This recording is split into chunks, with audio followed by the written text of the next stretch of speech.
प्रणाम। हम आप सबके भाई गीतकार कवि मासूम। एगो बहुत सुंदर लगन स्पेशल गाना आइल बा जवना के बोल बा ढोड़िए ट्रेंड करता आ सही में करतो बा, जहाँ देखी तहाँ ढोड़ी के बोल बाला बा।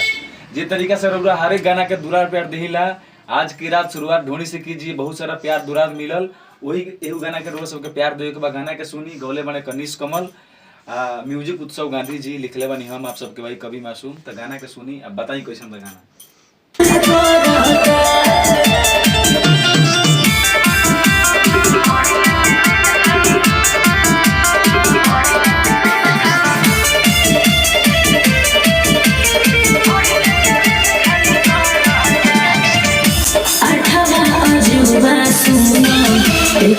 आगे